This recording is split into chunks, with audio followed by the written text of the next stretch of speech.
Hi hello నమస్తే welcome to దర్పణం అన్నా hi. Hi Asif, ఏంటి విశేషాలు? సంక్రాంతి పండుగ వచ్చేసింది. అందరు ఊరెళ్తున్నారు. సగం మంది ఊరెళ్ళి రోడ్లు కూడా ఖాళీ కనబడుతున్నాయి. అటు చూస్తే బస్సులు కిటకిటలు ఆడుతున్నాయి. ఆ బస్సులలో దోపిడీ కూడా గట్టిగానే జరుగుతుంది. మరి దాన్ని మనం ఎట్లా చూద్దాం, జనాలకు మనం ఏం చెప్తాం? దోపిడీ. యా. సో దోపిడీ అనేది ఈరోజు కొత్తగా వచ్చింది కాదు, గత 10-15 సంవత్సరాల నుండి దోపిడీ జరుగుతూనే ఉంది. ముఖ్యంగా ప్రైవేట్ రంగంలో ప్రైవేట్ బస్సులు విపరీతంగా దోచుకుంటాయి సంక్రాంతి సీజన్లో. సంక్రాంతి అనేది ఆంధ్రప్రదేశ్ లో పెద్ద పండుగ. హైదరాబాద్ లో ఉన్న ఆంధ్ర వాసులంతా సంక్రాంతికి వాళ్ళ కుటుంబ సభ్యులతో గడపడానికి వెళ్తూ ఉంటారు. వెళ్లే క్రమంలో ప్రైవేట్ సంస్థలు, ప్రైవేట్ ట్రావెల్స్, ముఖ్యంగా ప్రైవేట్ ట్రావెల్స్ ఏం చేస్తున్నాయంటే రేట్లు విపరీతంగా పెంచేసి దోచుకుంటున్నాయి. ఇప్పుడు ఫర్ ఎగ్జాంపుల్, జనరల్ గా హైదరాబాద్ నుండి వైజాగ్ వెళ్ళాలంటే నార్మల్ రోజులో 1500 నుండి 1800 రేట్ ఉంటే ఈ రోజు నిన్న రేట్లు ఏంటంటే దాదాపు ఒక టికెట్ 6 నుండి 7,000 వస్తుంది. అంటే ఒక నలుగురు వెళ్ళాలంటే, ఒక కుటుంబ సభ్యుల్లో ఉన్న నలుగురు వెళ్ళాలంటే 30,000 రూపాయలు పెట్టుకోవాలి. అంటే ఇన్ని రోజులు చేసిన కష్టం అంతా ఇప్పుడు ట్రావెల్కే పోతుంది అన్నమాట. ట్రావెల్కే పోతుంది మరి. సో వాళ్ళకి కన్నీళ్ళు వస్తున్నాయి ప్రజలకి వెళ్ళాలంటే. కానీ తప్పని పరిస్థితి, కుటుంబ సభ్యులతో సంవత్సరానికి ఒకసారి సంతోషంగా గడపడానికి వాళ్ళు వెళ్తారు. దీంట్లో ఇంకెక్కడ సంతోషం అన్నా? చేసిన పైసలంతా ట్రావెలింగ్ పోతుంది అంటే సంతోషం ఎక్కడ? లేదు, సంతోషం లేదు. అందుకే కన్నీళ్ళు వస్తున్నాయని చెప్పాను కదా, వాళ్ళకి కన్నీళ్ళు వస్తున్నాయి. సో ప్రైవేట్ సంస్థలే కాదు, ఇక్కడ నియంత్రించాల్సిన ప్రభుత్వాలు కూడా స్పెషల్ బస్సెస్ పేరిట 50% టికెట్ రేట్లు పెంచేసినాయి. మా తెలంగాణలో చూసుకోండి, వరంగల్కి వెళ్ళి నార్మల్ రోజులు వెళ్ళాలంటే 200-300 రూపాయలు అయ్యేది. ఈ రోజు 1800 రూపాయలు టికెట్. పోనీ అంత టికెట్ పెట్టిన బస్సులు కరెక్ట్ ఉన్నాయా అంటే సర్వీసులు లేదు. గంటల తరబడి బస్ స్టాండ్లలో నిల్చోవాల్సి వస్తుంది. నిన్న ఉప్పల్ చూడాల్సింది, ఉప్పల్ రింగ్ రోడ్లో ఎంత జనం బస్సుల కోసం వెయిట్ చేస్తూ. ఎల్బీ నగర్ లో అదే పరిస్థితి, ఎంజీబీఎస్ లో అదే పరిస్థితి, జేబీఎస్ లో అదే పరిస్థితి. సో సరిపడా బస్సులు లేవు. దొరికిన బస్సులు ఏంటంటే కిక్కిరిసి పోవాలి. సో మంత్రులకేమో కాన్వాయిలు, 10 కార్లు ఉంటాయి. ఒక మంత్రికి 10 కాన్వాయిలు ఉంటాయి, 10 కార్లు ఉంటాయి ఆ కాన్వాయిలు. కానీ ప్రజలకు మాత్రం సరిపడా బస్సులు ఇవ్వరు.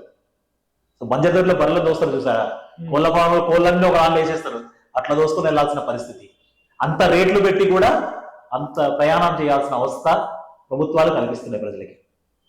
అదేందన్న, దోపిడీ జరగకుండా చెక్ పోస్టులు పెడతాం అది ఇది అని చెప్పేసి మంత్రులు కూడా మనకు ప్రెస్ మీట్లలో చెప్పడం జరుగుతూ ఉన్నది. వాళ్ళు ఈ ప్రైవేట్ బస్సుల ద్వారా, ప్రైవేట్ ట్రావెల్స్ ద్వారా దోపిడీ జరగొద్దని చెప్పేసి ఆ ట్రాన్స్పోర్ట్ మినిస్టర్ కూడా ఆర్టీఏ అధికారులకు అథారిటీ ఇచ్చినామని చెప్పేసి కూడా అన్నారు. మరి దాన్ని ఎట్లా చూడొచ్చు? నిన్న పొన్నం ప్రభు గారు మాట్లాడుతున్నారు. నిన్న నాకు స్టేట్మెంట్ చూశాను. ప్రైవేట్ సంస్థలు దోపిడీ చేయకుండా ఉండడం కోసం మేము ఆర్టీఏ అధికారులు దాడులు చేసి నియంత్రిస్తారు అని చెప్తున్నాడు. కానీ ఎక్కడ నియంత్రిస్తున్నారు? ఈవెన్ ప్రైవేట్ సంస్థలే కాదు, ప్రభుత్వ ఆధ్వర్యంలో నడిచే టీజీఎస్ ఆర్టీసీకి కూడా 50% పెంచింది రేట్లు. మరి దానికి బాధ్యులు ఎవరు? రవాణా శాఖ మంత్రే కదా, ప్రభుత్వమే. పెంచుకోండి, 10%, 15% పెంచాలి. కానీ వీళ్ళు ఏకంగా 50% గవర్నమెంట్ పెంచితే వాళ్ళైతే 300-400% పెంచేస్తున్నారు ప్రైవేట్ వాళ్ళు. సో దీంట్లో ఏంటంటే డిమాండ్ అండ్ సప్లై అనే ఆర్థిక సూత్రం ప్రకారం డిమాండ్ వచ్చినప్పుడే ప్రజల బలహీనతలను సొమ్ము చేసుకుంటారు. డిమాండ్ అండ్ సప్లై సూత్రం అంటే అది ప్రైవేట్ రంగం దోపిడీ చేస్తే ప్రభుత్వం కట్టడియాలి కదా. అదే కదా దౌర్భాగ్యం అంటే, మన ఉన్న ప్రజాస్వామ్యంలో దౌర్భాగ్యం అంటే ప్రైవేట్ సంస్థలు దోపిడీ చేసినప్పుడు ప్రభుత్వం ముందడుకు వచ్చి ధరలను నియంత్రించాలి. ధరలు నియంత్రించాల్సిందే పోయిన ప్రభుత్వాలే ఈరోజు ఆ ప్రభుత్వ ఆధ్వర్యంలో నడిచే సంస్థలకు కూడా దోచుకుంటున్నాయి. సో ప్రైవేట్ సంస్థలతో కుమ్మకి అవుతున్నాయి. ఇష్టారీతిన వాళ్ళు పెంచుకున్నా ఏమనట్లేదు, పెంచుకుంటూ పోతున్నాయి. ఏదో నామకే వస్తా 1-2 కేసులు బుక్ చేస్తారు తప్ప వ్యవస్థ ఎక్కడా మామూలు. ఈ రోజు వచ్చిన సిచ్యువేషన్ కాదు, గత 10 సంవత్సరాల నుండి జరిగే situation. So demand and supply సూత్రం ప్రజల బలహీనతలను మాత్రం సొమ్ము చేసుకుంటాయి. ప్రభుత్వం సొమ్ము చేసుకుంటుంది, అలాగే ప్రైవేట్ సంస్థలు కూడా సొమ్ము చేసుకుంటున్నాయి. ఇది ఒక్క ట్రావెల్లోనే జరగట్లేదు, ఎంటర్టైన్మెంట్ ఇండస్ట్రీలో కూడా అదే జరుగుతుంది. ఎంటర్టైన్మెంట్ అంటే గుర్తొచ్చింది, రీసెంట్ కూడా బెనిఫిట్ షో లేవు, టికెట్ల రేట్లు పెంచడం లేదా అని చెప్పేసి అన్నారు. మళ్ళీ తర్వాత బెనిఫిట్ షోలు అన్నారు. తర్వాత కోర్టు నుంచి ఒక స్టే వచ్చిన తర్వాత మళ్ళీ ఆగిపోయింది. దీన్ని ఎట్లా చూడవచ్చు మనం? మన ముఖ్యమంత్రి గారు పుష్ప 2 ఘటన జరిగిన తర్వాత పుష్పకైతే ఇష్టారీతిన పెంచుకోమని ఇచ్చేసాడు ఆయన. ఇచ్చేసి వారం రోజులతో ఏదో జరిగిన తర్వాత వాళ్ళకి ఏదో ఇష్యూ జరిగి ఈగో క్లాషెస్ జరిగి, సో మేము నెక్స్ట్ వచ్చే సినిమాలకు కానీ ఎప్పుడు కానీ పెంచము, బెనిఫిట్ షోట్లు ఇవ్వము అని చెప్పి కరాఖండిగా అసెంబ్లీ సాక్షిగా చెప్పాడు. సినీ పెద్దలు కలిసిన సందర్భంలో కూడా చెప్పాడు. కానీ జరిగి 20 రోజులు కాలేదు, వేరే సినిమాకు మాత్రం అనుమతి ఇచ్చేశాడు. బెనిఫిషియల్ పెంచుకోనికి ఇచ్చాడు, రేట్లు పెంచుకోనికి ఇచ్చాడు. కొంచెం దండం పెట్టాలి ఒక దాంట్లో విషయంలో అయితే. అంటే మరీ పుష్పకి ఇచ్చినంత రేటు కాకుండా కొంచెం పెంచుకోవడానికి ఇచ్చాడు. అసలు పెంచుకోవడానికి ఇవ్వడం ఎందుకు? అసెంబ్లీ సాక్ష్యంగా చెప్పిన మాటకే విలువ లేకపోతే ముఖ్యమంత్రి స్థాయి ఏంటి? ముఖ్యమంత్రి కూర్చున్న ప్లేస్ లో ముఖ్యమంత్రికి ఇవ్వకపోవచ్చు, ఆ హోదాకి అయితే మనం విలువనిస్తాం కదా. సో ఆ విలువ ఆ సీట్లో కూర్చున్నప్పుడు ఒక మాట చెప్తున్నామంటే ఆ మాట మీద నిలబడాలి. 20 రోజులు కాకముందే మాట తెలిపాడు. ఎందుకు మార్చి ఉండొచ్చు? ఈ అందరికీ తెలిసిన సత్యమే కదా. తెలంగాణ ఎఫ్డిసి చైర్మన్ వెంకటరామరెడ్డి గారు, రెడ్డిలేనే అలియాస్ దిల్ రాజు గారు 3 సినిమాలు ఆయనకు సంబంధించినవి. గేమ్ చేంజర్ ఆయన నిర్మించిన సినిమానే, సంక్రాంతికి వస్తున్నామా అది నిర్మించిన సినిమానే, డాకు మహారాజ్ ఆయన డిస్ట్రిబ్యూటర్. సో ముఖ్యమంత్రి ఆయన ఇద్దరు కలిసి నిర్ణయించుకున్నది. సో అందుకే మాట చెప్పాడు. దాంట్లో ఇక తెలియని సత్యం ఏముంది, అందరికి తెలిసిన సత్యమే అది. ముఖ్యమంత్రి స్థాయి వ్యక్తే అట్లా నోటి నుంచి వచ్చిన మాటను మళ్ళీ మార్చడం అది అసలు కరెక్ట్ కాని విషయం. అంటే నియంత్రించాల్సిన వాళ్ళని అట్టేట ఉంచడం అంటే ఇక దీన్ని చూస్తే మనం చెప్పుకోవచ్చు. అంటే కుల రాజకీయాలని అనొచ్చా అన్న? మరి కుల రాజకీయం కాకపోతే ఏంటి? మనకు తెలంగాణలో ఒక సామెత ఉంది, పెళ్లిలో పంక్తుల్లో భోజనం చేస్తుంటే వడ్డించిన వాడు మనోడైతే ఎక్కడున్నా మన ముక్కలు పడతాయంట. సో అట్లుంది పరిస్థితి ఇప్పుడు. సో దిల్ రాజు మనోడు కాబట్టి పెంచేసుకోండి అని ఆర్డర్ ఇచ్చేసాడు, జియో కాపీ రిలీజ్ చేసేసాడు. అదే వేరే సినిమా ఉంటే, వేరే ప్రొడ్యూసర్ అయి ఉంటే చేసేవాడా? అసలు చేసేవాడు కాదు. సో ఎఫ్డిసి చైర్మన్ గా ఎప్పుడైతే అతను పెట్టిండో అప్పుడే అతని బెనిఫిట్స్ వస్తున్నాయని అతను. సో ఎంత చేసినా అంత కాన్ఫిడెంట్ గా అతను ఉన్నాడు. ప్రభుత్వాన్ని మేము రిక్వెస్ట్ చేస్తాం, ప్రభుత్వం మా మాట వింటదని 2 రోజుల ముందే చెప్పాడు. అంత కాన్ఫిడెంట్ గా ఎలా చెప్పగలిగాడు? సో ఒకరే సామాజిక వర్గం కాబట్టి. దీంట్లో మనం ఇంకో కోణం కూడా చూడాలి. ఇందులో న్యాయస్థానాల పనితీరుపై కూడా కొన్ని విమర్శలు వెలువెత్తుతున్నాయి. ఎట్లా అంటే ఇప్పుడు పెంచుకోమని చెప్పి జీవో రిలీజ్ చేసింది గవర్నమెంట్. జీవో రిలీజ్ చేసిన తర్వాత ఒక పర్సన్ ఏం చేశాడంటే దానికి అగేనెస్ట్ గా హైకోర్టులో పిల్లేసిన తర్వాత విచారణ చేసిన తర్వాత న్యాయస్థానం ప్రభుత్వాన్ని మందలించింది, కానీ ఎలాంటి ఆర్డర్లు ఇవ్వలేదు. విచారణని వాయిదా వేసింది. సో విచారణ వాయిదా వేసిన తర్వాత సినిమా రిలీజ్ అయింది, బెనిఫిట్ షోలు వచ్చేసాయి, రేట్లు పెరిగాయి. 2 రోజులు సినిమాకు మాత్రం అదే రేట్లు ఉన్నాయి, ప్రభుత్వం ఇష్యూ చేసిన రేట్లే వర్తింపజేశారు, ప్రజలకు మాత్రం జైబుచ్చి చిల్లు పడ్డాయి. 2 రోజుల తర్వాత ప్రభుత్వం జీవోని వెనుక తీస్తుంది, ఈ రోజు నుండి నార్మల్ రేట్లు ఉంటాయని చెప్పింది. కానీ బెనిఫిట్ షోలు అయితే ఎక్కడ క్యాన్సిల్ కాలేదు, 6 గంటల షో కూడా నడుస్తూనే ఉంది, ఇప్పటికీ జరుగుతూనే ఉన్నాయి. కానీ రేట్లు మాత్రం తగ్గించమని చెప్పారు. రేట్లు ఎంతవరకు తగ్గాయని చూడాలి. కానీ న్యాయస్థానం ఆ రోజే, ఏ రోజైతే బిల్లు వచ్చిన రోజు విచారణ వాయిదా వేసినా సరే కానీ ఎంట్రీ మోడల్ పాస్ చేసి జీవోని వెనక్కి తీసుకోవాలని ప్రభుత్వానికి చెప్పుంటే ప్రజలకు 2 రోజులు అయితే జోకు చిల్లు పడేటి కావు కదా. స్వయంగా ముఖ్యమంత్రి గారే అసెంబ్లీ సాక్షిగా మాట్లాడుతూ పుష్ప 2 సినిమాకి ఒక టికెట్ 6,000కి అమ్ముతున్నారు, ఒక ఫ్యామిలీ 4 కలిసిపోతే 30,000 అవుతుంది, ఒక నెల జీతం మొత్తం సినిమాగా వాడు పెట్టుకుంటే వాడు ఎలా బతుకుతాడో అని చెప్పి అడిగిన మనిషి ఈ రోజు అదే మనిషి ఇంకో రేట్లు పెంచుకోమని ఎలా ఇవ్వగలుగుతాడు? టికెట్ల ధరలు అంటే ఒకటి గుర్తొచ్చిందన్న, సినిమా రేట్లు అంటా. ఇప్పుడు సినిమా బడ్జెట్ పెరుగుతుంది, ఇప్పుడు సినిమాలు ఆడేది కూడా ఓటీటీ వచ్చినప్పటి నుంచి థియేటర్లలో సినిమాలు కూడా ఎక్కువ నడవట్లేదు. సో ప్రొడ్యూసర్ బతకాలంటే ఎట్లా? మరి వాళ్ళు బతకాలంటే టికెట్ ధరలు పెంచుకోవాలి కదా. నువ్వు అన్నది కరెక్టే, ప్రొడ్యూసర్ బతకాలి అంటే టికెట్ రేట్లు పెంచుకోవాలి. ఓటీటీలో వచ్చిన తర్వాత 50 రోజులలో ఓటీటీలో సినిమా వచ్చేస్తుంది, టీవీలలో కూడా సినిమా వచ్చేస్తుంది. సో ఏదైతే బడ్జెట్ పెట్టిరో అది తొందరగా వాళ్ళు తీసుకోవాలన్న ఆలోచనలోనే ఉంటారు. కానీ బడ్జెట్ కదా నియంత్రణ ఎక్కడ ఉంది? ఒక సినిమాకి పుష్ప 2 సినిమా తీసుకుంటే 600 కోట్లు బడ్జెట్ అన్నారు, దాంట్లో సగం 300 కోట్లు మొత్తం హీరోకి రెమ్యూనరేషన్ ఇచ్చారు. దానికి బాధ్యులు ఎవరు? హీరో ఒక హీరో యాక్ట్ చేసే మనిషికి 300 కోట్లు ఇస్తారా? పాన్ ఇండియా స్టార్ కదా అన్న. పాన్ ఇండియా స్టార్ అయితే పాన్ వరల్డ్ స్టార్ అయితే 300 కోట్లు తీసుకుంటున్నాడంటే ప్రజలు రక్త మాంసాలు లాగించుకొని గుంజుకొని తీసుకోమన్నా? అది అర్థం కాదు కదా. సో నియంత్రణ అనేది ఎక్కడ ఉంది? బడ్జెట్ నియంత్రణ ఎక్కడ ఉంది? సగం రెమ్యూనరేషన్ అంతా హీరోల దానికి పోతుంది. హీరోయిన్స్ అయితే ఏమి ఇవ్వరు, హీరోలకు అయితే మాత్రం విపరీతంగా లాగేసుకుంటారు. పోనీ వీళ్ళేమో ట్యాక్స్లు పెడతారా అంటే అది ఉండదు. అదే మీ ట్యాక్సీలు మీరు ఇంత కలెక్షన్ చేసినా అంత కలెక్షన్ చేసినా అని చెప్పి బహిర్గతంగానే చెప్తారు కదా. ట్యాక్సీ లేకపోతే అది సోషల్ మీడియా కోసం వాళ్ళ గొప్పలు చెప్పుకోవడానికి, ఫ్యాన్స్ మధ్యలో గొప్పలు చెప్పుకోవడానికి, ఫ్యాన్స్ కొట్లాడడానికి తప్ప నిజంగా అఫీషియల్ స్టేట్మెంట్ మైత్రి మూవీస్ మేకర్స్ ఇస్తారు. అప్పుడు పుష్పాటు 18,000 కోట్లు చేసింది, నేను 33% ట్యాక్స్ కట్టినా అని మన ఎక్కడన్నా మెన్షన్ చేయగలుగుతుందా? అఫీషియల్ డాక్యుమెంట్లు ఎక్కడన్నా మెన్షన్ చేయగలుగుతుందా? చేయదు. పోనీ హీరో 300 కోట్లు తీసుకున్నాడు, అల్లు అర్జున్ ఏమైనా 300 కోట్లకి ట్యాక్స్ కట్టిండా? కట్టలేదా? కట్టడు. సో కట్టి ఉంటే గవర్నమెంట్ గానే ఇన్కమ్ వచ్చేది కదా, అది ఉండదు వీళ్ళ దగ్గర. మరి డిపార్ట్మెంట్ ఏం చేస్తారు అన్న? డిపార్ట్మెంట్ ఇక మరి వ్యవస్థలు ఎలా పనిచేస్తావు నువ్వు నేను చెప్పాల్సిన అవసరం లేదు. వ్యవస్థలు అన్ని అలానే పనిచేస్తాయి. వాళ్ళ మీద కోపం వచ్చినప్పుడు వాళ్ళ మీద రైట్లు జరుగుతుంది, వాళ్ళు మంచిగా అయినప్పుడు మంచిగా రైట్ చేయకుండా కూర్చుంటారు డిపార్ట్మెంట్. అంతే. ఈడీ రైట్స్ కానీ, సిబిఐ రైట్స్ కానీ, ఐటీ రైట్స్ కానీ జరిగేది అదే. మధ్యలో బకరాలు అయ్యేది మాత్రం ప్రజలే. సో దీంట్లో నియంత్రణ తీసుకురావాలి. ప్రభుత్వాలు ఎప్పుడు ప్రజలకు అందుబాటులో ధరలను ఉంచాల్సిన బాధ్యత ప్రభుత్వాలది. ప్రజాస్వామ్యంలో ఉన్నాం మనం. ప్రజాస్వామ్యంలో మూల స్తంభాలు, 3 మూల స్తంభాలు అంటాం మనం. 4వది మన మీడియా అన్నది ఒక స్తంభం, కానీ ముఖ్యంగా 3 స్తంభాలు ఉన్నాయి, మూల స్తంభాలు. అవి legislative, executive, judicial.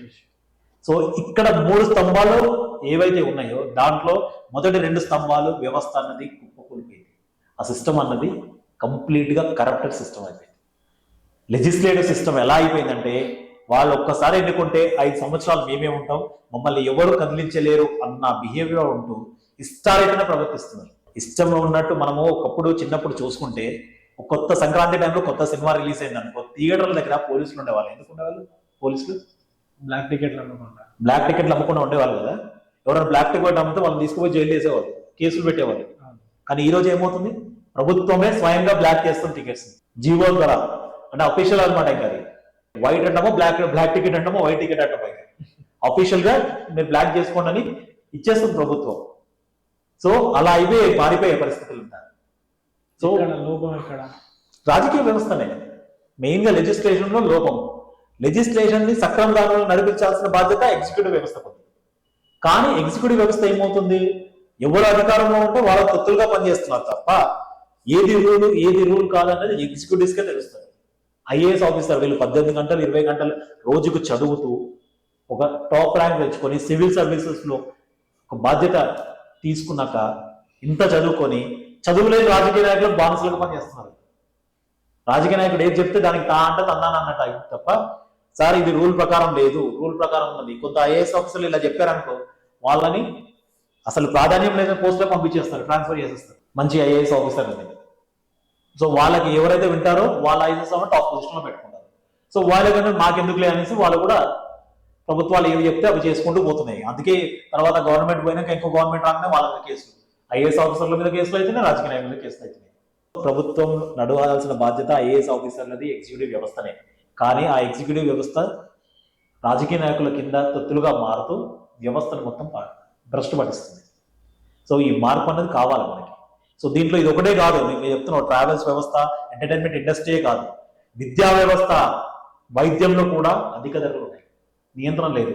Schools open అయినప్పుడు మీరు చూడండి, జూన్ జూలైలో ప్రైవేట్ స్కూల్స్ అధిక ధరలు వెళ్తున్నాయని, అధిక ధరలు పెంచేస్తున్నాయి, ఫీజు నియంత్రణ ఉండాలని కొన్ని సంఘటనలు పేపర్ న్యూస్ చూస్తాం. సంవత్సరం మొత్తం ఎక్కడ కనిపించదు. మళ్ళీ ఇంకోటి బుక్స్ అమ్మొద్దా అంటారు, కానీ ఖచ్చితంగా అదే బుక్స్ లో విత్ స్టిక్కరింగ్ తో సహా పలానా స్కూల్ పలానా బ్యాగ్స్ అని చెప్పి బ్యాగ్స్ తో సహా కొట్టిస్తున్నారు. ప్రభుత్వ వ్యవస్థ ఏం చెప్తుంది? వ్యవస్థలు ఏం చేయవు, అదే చెప్తున్నాను కదా, వ్యవస్థలు పనిచేయట్లేదు, వ్యవస్థలు కఠినంగా పనిచేయట్లేదు. ఇప్పుడు నిన్న రవాణా శాఖ మంత్రి అన్నాడు ఆర్టీఏ దాడులు చేస్తుంది అన్నాడు. ఆర్టీఏ ఎన్ని దాడులు చేసింది, ఎంతమందిని లోపల తీసింది, ఎన్ని బస్సులు సీజ్ చేసింది చెప్పండి. ప్రజలు మొత్తుకుంటారు, 5-6 వేలు టికెట్, ఒక టికెట్, ఒక ఫ్యామిలీని సంతోషంగా పండగ గడపాలి అని అనుకుంటే నేను 50-30 వేలు పెట్టుకొని టికెట్ వెళ్ళాల్సింది. ఇంకా ఫ్లైట్ టికెట్స్ అయితే మరీ ఘోరం ఉన్నాయి. వైజాగ్ టు హైదరాబాద్ టు వైజాగ్ వెళ్ళే టికెట్ నార్మల్ టైంలో 5-6 వేలు ఉంటే ఈ రోజు 35 వేలు టికెట్. 35 వేలు. ఒక 4 వెళ్తే 1,50,000 పెట్టుకొని వెళ్ళాలి. ఇంకేం పండుగ జరుపుకుంటాడు సంతోషంతో? ఈ సంపాదించడానికి టికెట్లు అయిపోతాడు, పోయి పండుగ చేసుకుంటాడు, ఏం చేసుకుంటాడు ఇక? సో వ్యవస్థలు అట్లా తయారయ్యాయి. సో వ్యవస్థలను పెంచి పోషిస్తుంది రాజకీయ నాయకులు. సక్రమంగా వీళ్ళు పని చేయట్లేదు. పని చేసి ఉంటే ఆర్టీ అధికారులు దాడి చేసి ఆ టికెట్ నియంత్రణ పెట్టి ఉంటే ఒక సిస్టమ్ ట్రాన్స్పరెన్సీ. మన టెక్నాలజీ అభివృద్ధి అయింది. టెక్నాలజీ అభివృద్ధి అయినప్పుడు సెంట్రల్ కమాండ్ సిస్టమ్ పెట్టమని చెప్పండి. సెంట్రలైజ్ ఒక లొకేషన్ పెట్టి ఎన్ని బస్సులు వెళ్తున్నాయి, జీపీఎస్ ట్రాకింగ్ ఉంది, ఎన్ని బస్సులు వెళ్తున్నాయి, అన్ని బస్సులో సీట్లు ఎన్ని ఉన్నాయి, వాళ్ళ టికెట్ రేట్లు ఎంత, అది పెట్టమని చెప్పండి. ప్రజలు కూడా ఎవరు కూడా టికెట్లు క్యాష్ ఇచ్చి కొనుక్కోకండి, ఆన్లైన్ సిస్టమ్ పెట్టండి, ట్రాన్స్పరెంట్ ఉంటుంది కదా. ఆన్లైన్ సిస్టమ్ కొనండి టికెట్ రేట్, అప్పుడు ఎవరు ఏ బస్సు ఎంత తీసుకుంటో తెలుస్తుంది కదా. అవును. సో క్యాష్ ఇచ్చినాం అనుకో వాడు బ్లాక్ లో జోబులో వేసుకొని ఏదో ఇచ్చేస్తాడు. కానీ ప్రజలు కూడా ప్రశ్నించడం మొదలు పెట్టండి. ప్రజలు కూడా ఏంటంటే మేము రీచ్ అవ్వాలి, వాడు వెనకాల ఒక టికెట్ దొరకకుండా మాకు రీచ్ అయితే చాలనుకొని కూర్చుంటున్నారు ప్రజలు కూడా. సో ప్రజలు ప్రశ్నించడం ఎప్పుడైతే స్టార్ట్ చేస్తారో అప్పుడే వ్యవస్థలు అన్నది కదలిక వస్తుంది. ఇంకోటి ప్రజాప్రతినిధుల తప్పిదం అన్నది కదా, ప్రజాప్రతినిధులు తప్పిదం చేసినప్పుడు కాగ్ వ్యవస్థ ఉన్నది కదా, కాగ్ వ్యవస్థ గురించి మనం మాట్లాడుకుంటే చాలా ఉంటుంది. కాగ్ వ్యవస్థ ఓన్లీ లోపాలను ఎత్తి చూపుతుంది, కానీ దానికి అధికారం లేదు. రాజకీయ నాయకులని శిక్షించే అధికారం లేదు. శిక్షించాల్సింది ఎవరు అంటే కోర్టులు, న్యాయస్థానాలు. కోర్టులో పనితీరు కరెక్ట్ లేదంటారా? కోర్టుల పనితీరు పైన చాలా విమర్శలు ఉన్నాయి. డైరెక్ట్ మనం కోర్టులను ఏమీ అనలేము, ఎందుకంటే కోర్టులో కేసులు కూడా చాలా పెండింగ్ లో ఉన్నాయి. కానీ ప్రియారిటీ వైజ్ గా కోర్టులు సకాలంలో జడ్జిమెంట్లు ఇస్తే వ్యవస్థలన్నీ సెట్ అవుతాయి. సకాలంలో జడ్జిమెంట్లు రాకనే ఈ పరిస్థితి అన్నమాట. సో ఇమీడియట్ గా కోర్టులు కూడా సకాలంలో ఇవ్వడానికి ప్రయత్నించాలి. వాళ్ళకు కూడా కేసులు చాలా అయిపోయాయి, జడ్జి సరిగ్గా లేక ఏమవుతున్నా కానీ ప్రియారిటీ బేసిస్ మీద తీసుకోవాలి. ఇప్పుడు గేమ్ చేంజర్ మీద 2 రోజుల ముందు పిల్లు వేశారు, ఆ పిల్లు ఇమీడియట్ కాబట్టి దాని మీద ఇమీడియట్ గా అర్ధరాత్రి అయినా జడ్జిమెంట్ ఇచ్చేస్తే ప్రజలకు 2 రోజులు జోబులు చెల్లుపడేది కాదు. సో ఆ వ్యవస్థ అనేది తీసుకుని రావాలి కోర్టులు కూడా. ఫైనల్ గా ఈ దోపిడీ అనేది జరగకుండా ఉండాలంటే ఏం చేయాలనేది షార్ట్ కట్ లో ఫైనల్ గా. దోపిడీ అనేది జరగకుండా ఉండాలి అంటే సమూల మార్పులు రావాలి. ప్రజాస్వామ్యంలో మనకి ఓటే మనకు హక్కు. ఒక రాజకీయ నాయకుని ఎన్నుకునే ముందు వాడు మంచోడా, ఏ పార్టీ అయినా పర్వాలేదు, వాడు మంచోడా చెడ్డోడా అనేది చూసి ఎన్నుకోవాలి. ప్రతి రాజకీయ నాయకుడు చెడ్డోడు అని నేను అనను, ప్రతి రాజకీయ నాయకుడు మంచోడు అని నేను అనను. సో అందులో ముగ్గురు నించుంటే, 3-4 నించుంటే దాంట్లో మంచివాడు వాడు మనకి ఎవరు వేస్తున్నారు అనేది ఓటేసినప్పుడే మనం ఎన్నుకుంటే మన వ్యవస్థల్లో కొంచెమన్నా మార్పులు స్టార్ట్ అవుతాయి. ఇక్కడ ఇంకొక విషయం చెప్పాలి, అసలు రాజకీయ నాయకులు ఎలాంటి క్వాలిఫికేషన్ లేకుండా ఎమ్మెల్యే కావచ్చు, ఎంపీ కావచ్చు, ముఖ్యమంత్రులు కూడా కావచ్చు, కానీ ఒక అటెండర్ పనిచేయాలంటే మాత్రం 10th క్లాస్ చదివి ఉండాలని ఒక చిన్న క్వాలిఫికేషన్ ఉంది. ఇలాంటి క్వాలిఫికేషన్ అనేది వ్యవస్థ తీసుకుని రావాలి. సో వాళ్ళకి అవగాహన ఉండదు, చదువు ఉండదు, అవగాహన ఉండదు. సో వ్యవస్థలు ఎలా పనిచేస్తాయో తెలియదు. ఎవడో రాసిస్తే వాడు చదువుకొని చేస్తాడు. వాళ్ళకి కావాల్సిందే నేను ఇంత సంపాదించుకోవాలి, నేను నా అధికారం ఉన్నప్పుడు ఇంత ఖర్చు పెట్టే ఎలక్షన్స్ నేను ఇంత సంపాదించుకోవాలన్నది ఒక సూత్రం తప్ప ప్రజలకు బాగు చేస్తామన్న రాజకీయ నాయకులు. సో రాజకీయ నాయకుల్లో కూడా క్వాలిఫికేషన్ అనేది కంపల్సరీ పెడితే అంతో కింతో చదువుకున్నోడు వస్తే ఆలోచిస్తాడు. చదువుకున్నోడు వచ్చినాడు కూడా కూడా అవ్వచ్చు, కానీ మరీ ఇంత చదువుకున్నలాగైతే ఉండదు వ్యవస్థ. సో వ్యవస్థ మారాలి అంటే మనం ఓటర్ వ్యవస్థ నుండే మారాల్సిన అవసరం. ఓటర్ మారాలి, ఓటర్ మారి ఎగ్జిక్యూటివ్ కూడా మారాల్సిన అవసరం ఉంది. ఎగ్జిక్యూటివ్ ఉన్నాడు, నీకు 20-30 ఏళ్ళ సర్వీస్ ఉంటుంది. 5 ఏళ్ళు వచ్చే రాజకీయ నాయకుడు నువ్వు వత్తాసు పలుకుతూ కూర్చుంటే ఇంకేం వ్యవస్థ నడుస్తుంది? మెయిన్గా ఎగ్జిక్యూటివ్ నడిపించే వ్యవస్థ. ఇప్పుడు రాష్ట్రానికి అధికారికంగా రేవంత్ రెడ్డి సీఎం, కానీ అనధికారికంగా సీఎం ఎవరు అంటే సిఎస్ శాంతకుమారి గారి. ఆమె ఆధ్వర్యంలో అన్ని ఫైల్స్ కానీ అన్ని కానీ వెళ్తాయి.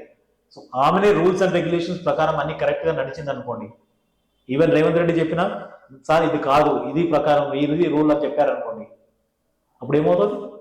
పర్ఫెక్ట్గా నడుస్తాయి రూల్స్. చెప్పే ధైర్యం రాజకీయ ఐఏఎస్ ఆఫీసర్లకు రావాలి. ఎక్కడ ట్రాన్స్ఫర్లు అయితే ఎక్కడికి పోవాల్సి వస్తుందా అని చెప్పి వాళ్ళ భయంతోనే ఉంది. మరి ఈ భయంతోనే ఇది అవుతున్నారు. ట్రాన్స్ఫర్ అవుతాయి, అనామక పొజిషన్లోకి పంపించేస్తారు, వాళ్ళకి ఇన్సెంటివ్స్ పెంచరు, వాళ్ళకి ప్రమోషన్స్ ఇవ్వరు. సో ఇలాంటి వాటి వల్ల వాళ్ళు కాంప్రమైజ్ అయిపోయి బతుకుతున్నారు. సో మనకెందుకులే అని చెప్పేసి బతికేస్తున్నారు. మనం కాకపోతే ఇంకోటి వచ్చి చేస్తాడు మన ప్లేస్లో అని అంటున్నారు. సో ఆ వ్యవస్థ అనేది మారాలి. మారినప్పుడే ప్రజలకు ధరలను నియంత్రించే వ్యవస్థ వస్తుంది. ఇప్పుడు నేను ఇంకోటి చెప్తున్నా ఏంటంటే, ఒక ఎంఆర్పి ఉంటుంది. ఒక సబ్బు అమ్మాలన్నా, ఒక ప్రోడక్ట్ అమ్మాలన్నా, ఇప్పుడు ఈ పెన్ అమ్మాలనుకో దీనికి ఒక ఎంఆర్పి ఉంటుంది. ఎంఆర్పి ఏంటంటే మాక్సిమం రిటైల్ ప్రైస్. సపోజ్ ఇది పెన్ను 50 రూపాయలు ఉందనుకోండి, ఒక షాప్ కీపర్ ఇది 50 రూపాయల కన్నా ఎక్కువ అమ్మకూడదు, అది గ్యారంటీ. ఎక్కువ అమ్మితే మనం కేసు వేయచ్చు. సో 50 రూపాయల లోపలనే అమ్మాలి. సో అలాగే హీరోలో కూడా ఒక ఎంఆర్పి పెట్టమని నేను అడుగుతున్నాను. 50 కోట్లు పెడతావా, 60 కోట్లు పెడతావా? 100 కోట్లు ఎందుకండి? ఒక మనిషి బతకాలంటే 100 కోట్లు ఎందుకు? సో 50-60 కోట్లు పెట్టేసి దానికన్నా ఎక్కువ పెంచొద్దు హీరోలకి అని చెప్పారనుకో, ఆటోమేటిక్గా ప్రొడ్యూసర్స్ అందరూ బాగుపడారా? Cinema budget తగ్గిరాదా? మరి ఎక్కడ వెళ్ళినా 50 కోట్లు పాన్ ఇండియా స్టార్ అయితే 50 కోట్లు కాదా? సరిపోదా? అప్పుడు ఆటోమేటిక్గా థియేటర్ రేట్లు కూడా తగ్గుతాయి కదా. టికెట్ల రేట్లు పెంచకుండా అయిపోతాయి కానీ అక్కడ వాళ్ళు ఎంత పెట్టుకోవాలి, టికెట్ల రేట్లు పెంచకుండా అయిపోతాయి కదా. ప్రభుత్వాలు చేయట్లేదు కదా. మరి ఇప్పుడు ప్రొడ్యూసర్లు కూడా అంటున్నారు కదా, మేము ఇంత పెట్టినాం మాకు వసూలు చేసుకోవాలి, ఓటీటీలో మా సినిమాలు 50 రోజుల్లో రిలీజ్ అయిపోతాయి, తర్వాత మాకు లాంగ్ టర్మ్ లో ఇంత ముందు లాగా సినిమాలు 200 రోజులు 100 రోజులు నడవట్లేదు కదా. సో మేము పెట్టిన ఖర్చు అంతా మొదటి వారం 10 రోజుల్లో వచ్చేయాలి. ఆ సినిమా ఫ్లాప్ అయినా ఇదైనా. ఇంతకుముందు ఏంటంటే సినిమా హిట్ అయితేనే కలెక్షన్స్ వచ్చేవి, ఫ్లాప్ అయితే ప్రొడ్యూసర్ నష్టపోయాడు. ఇప్పుడు అట్లా లేదు, సినిమా ఫ్లాప్ అయినా ప్రొడ్యూసర్ బతకాలి అంటే ఫస్ట్ వారం రోజులలో ఎక్కువ రేట్లు పెంచుకొని తీసేసుకోవడం అన్నమాట. సో అలాంటి వ్యవస్థ రావాలి అంటే హీరోలో కూడా ఎంఆర్పి అనేది పెట్టాలి, మాక్సిమం రిటైల్ ప్రైస్ పెడితేనే సినిమా బడ్జెట్ తగ్గుతుంది, ఆటోమేటిక్ గా థియేటర్ రేట్లు కూడా తగ్గుతాయి. అలాగే ప్రైవేట్ ట్రావెల్స్ ను కూడా నియంత్రణ పెట్టండి, ఆన్లైన్ సిస్టమ్ తీసుకురండి. ప్రజలు కూడా ఎవరు కూడా క్యాష్ ఇచ్చి టికెట్లు కొనకండి, ఆన్లైన్ సిస్టమ్ అయితే కొనండి. ఆన్లైన్ సిస్టమ్ డీసెంట్రలైజ్ చేయండి. మన టెక్నాలజీ ద్వారా ఏ బస్సు ఏ ట్రావెల్స్ ఎక్కువ అమ్ముతుందో తెలిసిపోతుంది మనకి. తెలిసిపోయినప్పుడు ఒక వ్యవస్థ 10% పెంచండి, 15% పెంచండి. డిమాండ్ అండ్ సప్లై సూత్రం ప్రకారం 10-15% కన్నా ఎక్కువ పెంచొద్దు. 50%, 300%, 400% పెంచుకుంటూ పోతే ప్రజలు ఏం కావాలి? సో ఆన్లైన్ సిస్టమ్ తీసుకొచ్చేస్తే టికెట్ రేట్లో కూడా ఎంత అమ్ముతున్నారో తెలుస్తుంది. అది ఇంకొక విషయం, మరీ బాధాకరమైన విషయం ఏంటంటే ఒక బస్సులో 55 మంది 55 సీట్లు ఉంటాయి, కానీ పోయేవి 200 మంది పోతారు. సో ఆ బస్సుకి ఏమైనా ప్రమాదం జరిగితే ప్రజల ప్రాణాలు గాల్లో కలిసిపోవాలి. ఇంకోటి ఆ బస్ లో ఫిట్నెస్ కూడా, ఫిట్నెస్ చెకింగ్ కానీ ప్రతిదీ ఏమీ ఉండదు. జరగదు. ఒక ఇన్సిడెంట్ జరిగినప్పుడు హడావుడి చేస్తారు 2 రోజులు, మళ్ళీ మామూలే అంతే. సో వ్యవస్థలు సరిగ్గా పనిచేయనప్పుడు వేస్ట్. నీకు ఎందుకంటే ఈరోజే ఎగ్జాంపుల్ చెప్తా. నిన్న జివో విత్డ్రా చేసుకుంది గవర్నమెంట్. విత్డ్రా చేసుకున్నప్పుడు ఏంటంటే బెనిఫిట్ షోలు లేవు, అధిక రేట్లు లేవు. కానీ ఈ రోజు మళ్ళీ పొద్దున 6 గంటలకు షోలు ఉన్నాయి థియేటర్లలో. సో వ్యవస్థ ఏం చేస్తుంది? పోలీస్ వ్యవస్థ అక్కడ దగ్గర ఉన్న పోలీస్ స్టేషన్లో ఏం చేస్తున్నారు? జివో రిలీజ్ చేసినప్పుడు షోలు వేయొద్దు కదా, ఎందుకు వేసేది? సో వ్యవస్థలు పనిచేస్తున్నాయా అంటే హైకోర్టు ఇచ్చిన ఆర్డర్ పైన కూడా గవర్నమెంట్కి లెక్కలేదు. ఏదో తూతు మంత్రంగా మేము విత్డ్రా చేసుకుని ఒక స్టేట్మెంట్ ఇచ్చేసి ఊరుకుంటారు తప్ప క్షేత్రస్థాయిలో మాత్రం ఎలాంటి చర్యలు తీసుకోవట్లేదు. సో ప్రభుత్వ వ్యవస్థలు ప్రజల కోసం పనిచేయాలి తప్ప ప్రైవేట్ వ్యక్తుల కోసమో సెలబ్రిటీల కోసమో పనిచేయకూడదు. ప్రజల సంక్షేమానికి, ధరలు నియంత్రించడానికి ప్రభుత్వాలు పనిచేయాలి. అలాంటి ప్రభుత్వాలు ఎన్నుకోవాలి అంటే ఓటర్ దగ్గరికి వెళ్ళి మార్పు మొదలవ్వాలి. సో దీంట్లో ఎగ్జిక్యూటివ్ వ్యవస్థ చాలా ఇంపార్టెంట్ వ్యవస్థ. ఎగ్జిక్యూటివ్ వ్యవస్థనే ఎలా రూల్స్ ఉంటాయో ఏంటి అనేది కాన్స్టిట్యూషన్ లో డాక్టర్ బిఆర్ అంబేద్కర్ గారు అన్ని రూల్స్ ఇచ్చారు. ఆ రూల్ ప్రకారం వెళ్తే ఇంత మనకి ఇబ్బందులు ఉండదు. సో ఆ రూల్స్ అన్ని మ్యానిపులేట్ చేసుకుంటూ మన రాజకీయ నాయకులు వాళ్ళ ఇష్టానుసారంగా పెంచుకుంటూ పోతున్నారు. సో ఇంకోటి ఏంటంటే 5 ఏళ్ళు మమ్మల్ని ఒకటి ఏం చేయలేడు అంటారు. ఆ వ్యవస్థ తీసుకోవాలి. రీకాల్ సిస్టమ్ అనేది ఉంటుంది కొన్ని దేశాలలో. అంటే వాడు పని చేయకపోతే వాడు రీకాల్ చేయొచ్చు అన్నమాట. ఆ రీకాల్ సిస్టమ్ మన ఇండియాలో పెట్టాడు అనుకో, ప్రతి ఒక్కరు ఒళ్ళు దగ్గర పెట్టుకొని పనిచేస్తాడు. సో రీకాల్ సిస్టమ్ అనేది తీసుకురావాల్సిన బాధ్యత ఉంది. కానీ చట్టాలు చేయాల్సిన ఎవరు? మళ్ళీ ఈ రాజకీయ నాయకులే. సో చేస్తారా అంటే చేయరు. రీకాల్ గురించి ఈ రోజు 10 సంవత్సరాల నుండి కొందరు అడుగుతూనే ఉన్నారు, కొందరు లేవుతూనే ఉన్నారు, కొందరు మేధావులు కూడా అడుగుతూనే ఉన్నారు. కానీ రాజకీయ నాయకులు చట్టాలు చేయలేదు. సో మన రాజకీయ నాయకులు ఇంకో వ్యవస్థ తీసుకొచ్చారు, RTI, right to information act. నిజంగా పనిచేస్తున్న రైట్ టు ఇన్ఫర్మేషన్ యాక్ట్ ఈరోజు మనం ఒక ఇన్ఫర్మేషన్ అడిగితే అది 40 రోజులు పడుతుంది, ఇమీడియట్గా లేదు. 40 రోజుల తర్వాత ఇంకోటి అప్డేట్కి వెళ్ళాలి. ఆ ఇన్ఫర్మేషన్ వచ్చేసరికి సంవత్సరం కాలం గడిచిపోతుంది. అసలు ఇన్ఫర్మేషన్ కొంతమంది పట్టించుకోవట్లేదు. సరిగ్గా ఇన్ఫర్మేషన్ ఆఫీసర్స్ కూడా లేదు. కొన్ని డిపార్ట్మెంట్లో ఇన్ఫర్మేషన్ ఆఫీసర్స్ కూడా లేదు. సో చట్టాలు ఉన్నాయి కానీ చట్టాలని సక్రమంగా పని చేయట్లేదు. సో దీనికి కోర్టులు, జ్యుడిషియరీ అన్నది లీడ్ తీసుకొని పనిచేస్తే రాజకీయ నాయకులు ఒళ్ళు దగ్గర పెట్టుకొని పనిచేస్తారు. సో దోపిడీ అనేది అరికట్టాలంటే చట్టాలు మారాలి, వ్యవస్థలు మారాలి, ఓటర్లు మారాలి, ప్రజాప్రతినిధులు మారాలి, అధికారులు మారాలి. సో ఈ రోజు మేము ఏంటంటే ఒక చర్చ మొదలు పెడుతున్నాం. రాష్ట్రంలో ఉన్న మేధావులు కావచ్చు, రాష్ట్రంలో ఉన్న జర్నలిస్ట్ కావచ్చు, ప్రజాస్వామ్యవాదులు కావచ్చు, ఒక దోపిడీని అరికట్టాలి. ప్రజలకు సంబంధించిన విషయాల్లో ధరల నియంత్రణ ఖచ్చితంగా ఉండాలి. అంటే ప్రజల్లో తిరుగుబాటు అన్నది రావాల్సిందే ఖచ్చితంగా. సో ఈ వ్యవస్థలు సక్రమంగా పనిచేయాలంటే ప్రజల్లో తిరుగుబాటు రావాల్సిందే, చర్చలు బయటికి రావాల్సిందే, చర్చలు పెట్టాల్సిందే. పెడితేనే ప్రభుత్వాలు ఒళ్ళు దగ్గర పెట్టుకొని పనిచేస్తాయి, వ్యవస్థలు ఒళ్ళు దగ్గర పెట్టుకొని పనిచేస్తాయి. సో మా రిక్వెస్ట్ ఏంటంటే దయచేసి మేధావులు కానీ, జర్నలిస్టు కానీ, ప్రజాస్వామ్యవాదులు కానీ గలమెత్తండి. ప్రజలు దోపిడీ గురి కాకుండా మీ వాయిస్ వినిపించండి. సో చూస్తూనే ఉండండి వైడ్ న్యూస్, చూస్తూనే ఉండండి TG24 టీవీ మరో ఎపిసోడ్తో మళ్ళీ దర్పణంలో కలుస్తాం. బాయ్.